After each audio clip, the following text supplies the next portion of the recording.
Fear doesn't always shout. Sometimes it whispers, quiet, subtle, constant. You feel it in your chest, in your hesitation, in the silence before action. You delay the message, you cancel the call. You say, maybe later, but it's fear saying, not now. Most people run from fear. They pretend it's not there. They hide behind distractions, scrolling, working, pleasing. But the fear remains, buried, not healed, silenced, not solved. And when it's buried, it controls you. You don't apply. You don't speak. You don't ask. You don't try. You tell yourself, I'm tired. But you're afraid. Afraid to fail. Afraid to succeed. Afraid to be seen. Afraid to be wrong. Fear shapes your life. It chooses your path. It decides your habits. You think you're in control. But fear drives the wheel. The fear isn't obvious. It wears many masks: perfectionism, procrastination, avoidance, overthinking, numbing, control. You try to stay safe, but safety becomes a cage. You shrink, you vanish, you settle, and your soul begins to ache. Fear tells you lies. If you try, you'll fail. If you speak, they'll leave. If you change, you'll suffer. And you believe it, but fear isn't truth. It's a wound, a memory, a signal, not a sentence. Avoiding fear doesn't kill it. It feeds it. Fear grows in silence. It multiplies in the dark. It becomes the voice inside you, telling you who you can't be. You were not born afraid. You learned it. You learned it from pain, from rejection, from trauma, from judgment, from absence, from chaos. Fear is inherited, generational, cultural, personal. Your body holds it. Your breath tightens with it. You flinch at love. You freeze in conflict. You flee when it matters. And yet, fear isn't the enemy. It's a messenger. It shows you the edge, the limit, the boundary between now and growth. Nietzsche said, one must still have chaos in oneself to give birth to a dancing star. Fear is that chaos. It's the raw material, the energy of transformation. If you avoid it, you avoid becoming. Facing fear is not easy. It burns. It shakes you. It breaks illusions. But it also frees. You stop pleasing. You stop hiding. You stop lying to yourself. You stop living a half-life and start living whole. Fear invites you to become, not perfect, but real, rooted, awake. Example, Mia. Mia feared confrontation. She smiled through pain, said yes when she meant no, stayed in toxic love, because silence felt safer. Her fear began in childhood. Her anger was punished. Her truth was dismissed. As an adult, she never risked truth. But truth is risky by nature. She stayed small, invisible. She thought she was safe, but she was dying inside. One night she broke, alone, in tears. She asked herself, who am I living for? She started with one no, one boundary, one honest answer.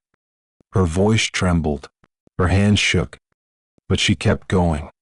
Today, she still feels fear, but she moves with it, not around it, not over it, through it. She lost some people, but found herself. That's what facing fear does. It doesn't erase pain, but it gives it meaning. It builds strength. It opens space. It creates you. So ask yourself, what are you not doing because of fear? What have you put off because of the unknown? Where are you hiding when you should step forward? Fear will always be there, but it doesn't have to lead. Lead yourself, even when you're shaking, especially when you're shaking. You don't need to be fearless. You need to be honest, feel the fear, and take the step anyway. That's where your life begins. Fear doesn't start in adulthood. It begins much earlier. Before you could name it, before you had words, fear grew in silence. It grew in your body. You felt tension. You heard yelling. You saw absence. You sensed danger. No one explained. So your body remembered. It stored every moment, every shutdown, every rejection, every cold stare. Fear became a language. You spoke it silently, through avoidance, through perfection, through people-pleasing, through withdrawal. Many fears begin in childhood. Fear of rejection, fear of judgment, fear of not being enough, fear of abandonment, fear of being too much. As a child, you were told, don't cry, be quiet, calm down, stop overreacting. So you learn suppression. You learn to pretend, to hold back truth, to fit expectations. But the fear stayed. It moved deeper, beneath the smile, beneath the achievement. You feared being unloved, so you performed. You feared being abandoned, so you clung. You feared being judged, so you hid. Most fear is not logical. It's emotional. It's embodied. It lives in the nervous system, not just the mind. Fear of conflict? Maybe you grew up around yelling. You learned silence as survival. Fear of intimacy? Maybe you were left emotionally alone. You learned to self-protect. Fear of failure? Maybe love depended on achievement. You learned to hustle for worth. Fear often wears masks. Anxiety, control, numbness, avoidance. You say, I don't care, but you do. You say, I'm fine, but you're not. You carry fear in muscles, in your gut, in your breath. You brace for hurt, even when safe. That's trauma, and trauma breeds fear. Your past becomes your present, unless you face it. Example, James. James feared failure, so he never tried. He kept jobs he hated. He avoided relationships. He feared being seen. As a child, every mistake meant punishment. No space for imperfection. So he stopped expressing. As an adult, he still flinched at mistakes, still froze when judged, still apologized for existing. One day, his therapist said, your fear isn't current. It's historic. That changed him. He realized his body remembered pain. His mind recreated danger. But it wasn't happening now. He began to pause, to breathe, to stay present, to ask, is this fear real? Is it mine? Is it now? Healing fear begins here, with awareness, with curiosity, with compassion. Fear doesn't shrink with force. It softens with attention. You must feel it, to heal it, and understand this. Fear was once protection. Now it might be a prison. You don't need to fight fear. You need to listen, learn its story, trace its roots. When you know where it started, you stop blaming yourself. It's not weakness. It's conditioning. But you're not a child now. You're not powerless. You're not voiceless. You can rewire. You can relearn. You can reclaim safety. Fear may still visit, but it won't define you. This is how you take your power back. By going inward, by naming the past, by calming the nervous system, by showing up for yourself. Start here. Notice when fear arises. Pause, breathe. Say, I see you. Don't rush to fix it. Just hold space. Let your body feel safe again. Fear loses power when seen. And when you see it clearly, you stop being owned by it. You don't overcome fear by ignoring it. You overcome it by turning toward it. Most people avoid this because fear feels like danger, and we're wired to run from danger. But the truth is, most of the time it's not danger. It's discomfort. Fear is often the body's response to emotional vulnerability.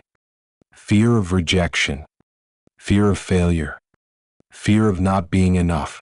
These aren't physical threats, but they feel like life or death moments. So we stay in our comfort zones. We avoid hard conversations. We suppress our creativity. We sabotage our own growth. And that's how fear controls your life. It doesn't need to scream. It whispers, stay small. Stay safe. Don't risk it. But here's the paradox. The more you avoid fear, the more powerful it becomes. It expands in the shadows. It grows in silence. It shows up as procrastination, as overthinking, as perfectionism, as people-pleasing. Avoidance is not protection. It's self-abandonment. Fear is not the enemy. It's a messenger. It points to where your growth lives. What you fear often reveals what you care about, what matters deeply, what you truly want. You fear failure? Maybe you deeply want success. You fear rejection? Maybe you deeply want to connect. You fear judgment? Maybe you crave authenticity. Fear isn't weakness. It's proof you're on the edge of transformation. The real courage is not being fearless. It's moving forward while feeling afraid. Facing fear doesn't mean it goes away. It means it no longer owns you. Start small. Speak up when you want to hide. Ask for what you need. Tell the truth even if your voice shakes. Try something new even if you're unsure. Each step toward fear is a step toward freedom. Each moment of courage builds trust with yourself. And here's what's wild. What you fear most, once faced, often loses power. What you once thought would break you becomes the thing that built you. Nietzsche said, "One must still have chaos in oneself to give birth to a dancing star." That chaos? It's not a flaw. It's potential. Your fear is part of that chaos. And inside it, there's creativity, power, truth, beauty. But only if you stop running. Because as long as you avoid your fear, you remain divided, disconnected from your full self. You can't be whole if you exile part of you. You can't feel alive if you're always in hiding. Integration begins when you sit with the fear. Listen to it. Learn from it. Welcome it as a guide. Your fear is trying to tell you something. It's not saying stop. It's saying, this matters. This is alive in you. This is the threshold. Cross it. That's how your fear transforms. That's how you stop surviving and start living. Avoidance feels safe. It gives you a false sense of control. You don't have to face failure. You don't have to feel rejection. You don't have to be vulnerable. But the price is your life. Every time you avoid something important, you lose a piece of yourself. Your voice, your potential, your truth. You trade long-term freedom for short-term comfort. But comfort is a cage when it keeps you from what you deeply want. Avoidance hides in small habits. You scroll instead of speak. You stay silent instead of set boundaries. You ghost instead of face conflict. You laugh it off instead of say you're hurt. And slowly, you disconnect. Not just from others, but from yourself. Your body knows the cost, the tension, the tight chest, the shallow breath, the fatigue that rest can't fix. Because suppression is exhausting. You push down your fear. You push down your truth. You push down your needs. And it all builds up in your nervous system, in your relationships, in your sense of self. Avoidance doesn't make fear go away, it just makes it harder to find. It buries the fear deeper, makes it harder to name, harder to face. You don't feel free, you just feel numb. And then you wonder, why don't I feel fulfilled? Why do I feel stuck? Why does everything feel flat? Because you're not living. You're hiding. There's a cost to constantly running. You stop trusting yourself. You stop dreaming big. You stop showing up fully. You become a watered-down version of who you could be. Avoidance promises safety, but delivers regret. Think about the times you said, "I'll speak up next time. I'll try when I'm ready. I'll leave when it gets worse." And then months pass, years pass, and nothing changes. Avoidance steals time, and time is the one thing you don't get back. But here's the truth. Avoidance is not who you are. It's just a strategy, one you learned to survive. Maybe you had to avoid hard truths as a child. Maybe it wasn't safe to express fear or anger. Maybe love was conditional. Maybe being easy earned you connection. So you adapted. You made yourself small. You avoided conflict. You became who others needed, not who you really are. But survival isn't the same as living. You're older now. You get to choose differently. You can break the pattern. Start by noticing what you avoid. Which conversations, which decisions, which emotions, which people. Get honest. What are you afraid will happen if you face them? And what is it already costing you not to? Ask yourself, is my comfort worth my aliveness? Is my silence worth my truth? Is my safety worth my soul? Because every time you avoid, you shrink your world. But every time you face, you expand it. You won't get it perfect. That's not the point. The point is to show up, to try, to feel, even when it's messy, especially when it's messy, because real growth lives where things get real. Avoidance will try to protect you. It'll whisper, "Don't make it worse. Just wait a little longer. Now's not the right time." But there's never a perfect time. Only the moment you choose courage. Avoidance says, "Maybe someday." Courage says, "Why not now?" The more you face, the less power fear has. The less power your past has. The more alive you feel. It starts with one honest moment, one real conversation, one brave step. That's how you break the pattern. That's how you reclaim your life. You were not made to hide. You were made to live fully. Fear is not the enemy. It's a messenger. It shows you where the wound is, where the work is, where the freedom is.